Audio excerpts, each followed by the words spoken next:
आज आप लोग का सामाजिक विज्ञान में कुछ महत्वपूर्ण क्वेश्चन आप लोग लिखा रहे हैं। सामाजिक विज्ञान के अंतर्गत जो भी सब्जेक्ट आते हैं, चाहे इतिहास आवे, चाहे नागरिक शास्त्र आवे, है ना, आपका प्रबंध आवे, भूगोल, जो कुछ भी आवे, मैं इन सारे चक्र में जो बार बार एग्जाम में अच्छे अच्छे क्वेश्चन पूछते हैं, मैं आप लोग को यह समझा रहा हूं। बस आप लोग ध्यान से इस क्वेश्चन को लिखिए। पीछे वाले बच्चे, पहला क्वेश्चन आप लोग की है यहाँ पे, थोड़ा बढ़ता दो कि राष्ट्रवाद क्या है। क्वेश्चन कह रही है कि राष्ट्रवाद क्या है। क्वेश्चन क्या करेगा कि राष्ट्रवाद क्या है। चलिए, अक्सर ये एग्जाम में पूछता है यह क्वेश्चन, राष्ट्रवाद किसे कहते हैं।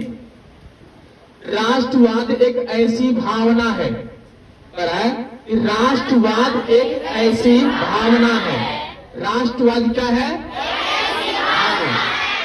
एक ऐसी भावना है जो किसी संस्कृति या सामाजिक में रहने वाले लोगों में एकता की भावना बनाए रखते हैं। भी ध्यान सुनिए, आप तो समय लगेगा लेकिन अच्छा समझा देंगे आप लोगों को। बस हल्ला न करें आप लोग।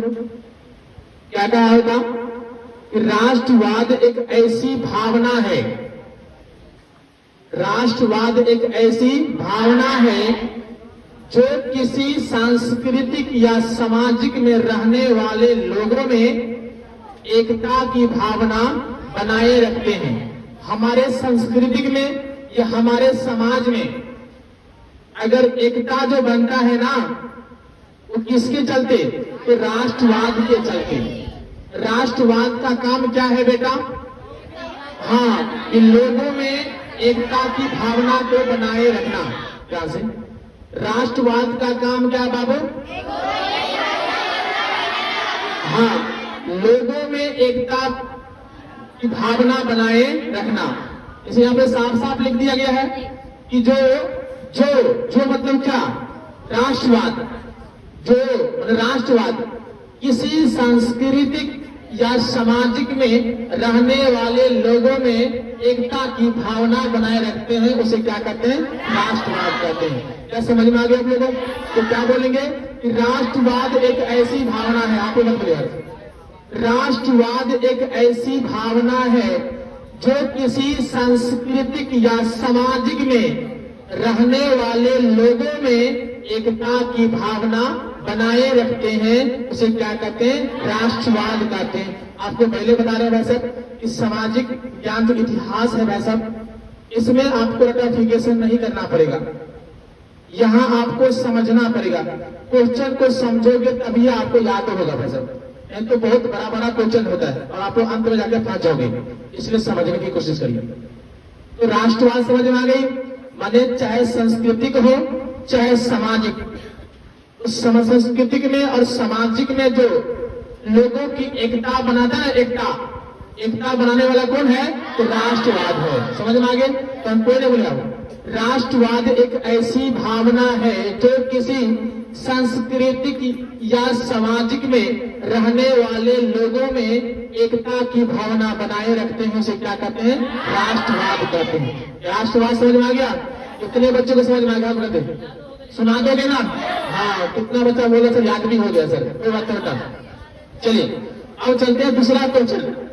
दूसरा क्वेश्चन भी बहुत इंपॉर्टेंट क्वेश्चन है। आप लोग जब किसी शब्द को उठाओगे ना भाई, तो आप लोग की पता चल जाएगा कि सही में वास्तव में ये क्वेश्चन वीवीआई क्वेश्चन है। मैं चैप्टर बाय चैप्टर लिखा रहा हूँ, जो इंपॉर्टेंट क्वेश्चन है, जो एग्जाम में अक्सर बात पूछा जाता है, मैं उसी को प्रैक्टिस करवा रहा हूँ आप लोग का। दूसरा क्वेश्चन बेटा है कि परिवारवाद क्या है। क्वेश्चन क्या है बेटा?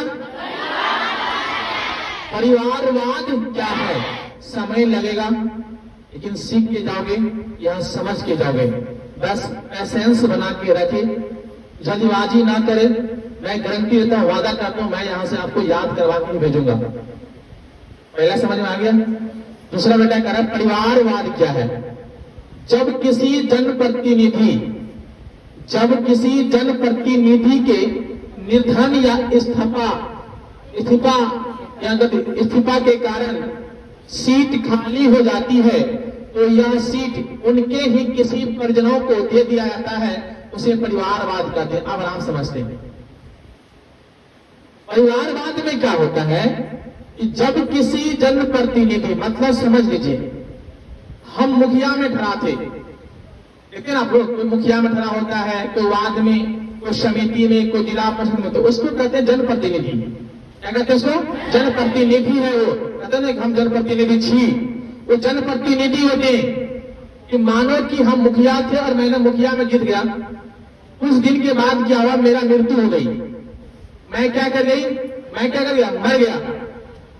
तो मर जाने के बाद परिवारवाद में क्या होती है कि हमारे परिवार में, चाहे मेरी बीवी हो, चाहे मेरे भाई हो, मेरे पिताजी हो, हमारे ही परिवार में वह सीट किसी को क्या किया जाता है, दे दिया जाता है। आपको समझ में आ रहा है क्या भाई? मैं मुखिया था तो मेरे मर जाने के बाद वो सीट जो है ना, मेरे चाचा को नहीं मिलेगा, चाची को नहीं मिलेंगे, मामा को नहीं मिल सकते हैं, नाना को नहीं मिल सकते हैं, मेरे गांव में किसी और आदमी को नहीं मिल सकते हैं। ये परिवारवाद का नियम है कि वह सीट उनके ही किसी परिवार को क्या किया जाए, सौंप दिया जाए। समझ में आ रहा है? बस क्वेश्चन को समझो, रटाफिकेशन नहीं करिए। क्वेश्चन को समझ जाओगे, अपना मन से भी लिख सकते हो, क्योंकि एग्जाम्स वहां पर लिखा रहता है कि यथासंभव अपने शब्दों में उत्तर दे। इतिहास ये बना ही ऐसा है, जितना समझोगे, जितना अपनी भाषा में लिखोगे, उतना आपकी मार्क मिलेगा। अब कुछ बच्चे क्या करते हैं, इसको रटने पर रहते हैं, रट जाता है। ऐसे रटो नहीं, भूल जाओगे, समझने की कोशिश करिए। इस तरह आपने कहा ना कि लोगों में एकता की भावना जो बना रखता है ना, वो किसके कारण?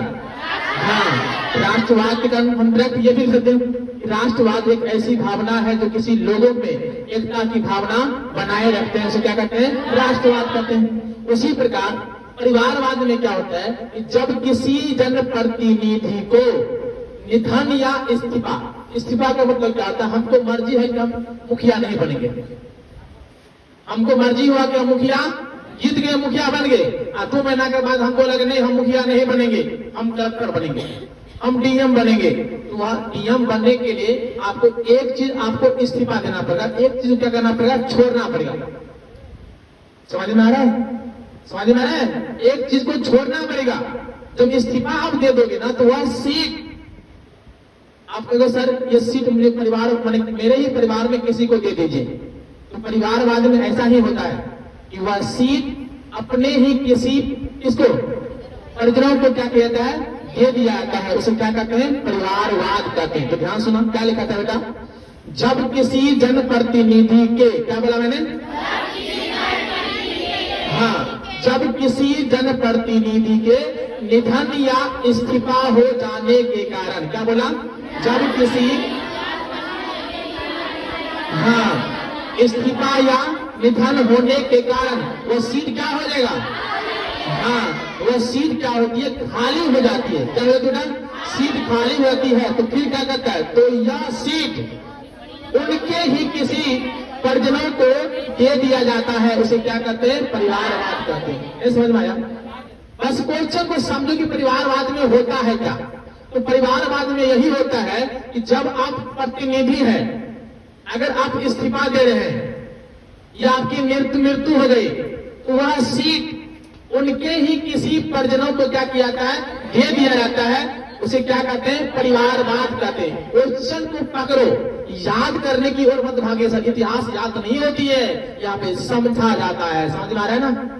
समझ में आ गई? तो मैंने 2 क्वेश्चन को समझा। एक था राष्ट्रवाद। मैंने राष्ट्रवाद में क्या समझा कि राष्ट्रवाद के चलते ही लोगों में एकता की भावना बनाए रखते हैं, ये राष्ट्रवाद था।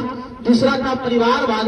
मैंने परिवारवाद में यह देखा कि जब किसी जनप्रतिनिधि को मृत्यु हो जाता है या इस्तीफा दे देता है, तो वह सीट जिस पद में था वही पद उसके ही किसी परिवार को क्या किया जाता है? दे दिया जाता है। उसे क्या कहते हैं? परिवारवाद कहते हैं। क्या समझ में आ गया आप लोगों को? कितने बच्चों को याद हो गया? आप लोग याद भी हो गया? वाह, धन्य है प्रभु। आप लोग समझ में आ गया? आप लोगों को किसी बच्चों को दिक्कत?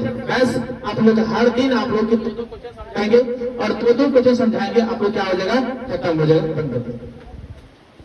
चलिए अब इसी बच्चे को दिक्कत देने आप समझ में आ गया आप लोग? Thank you.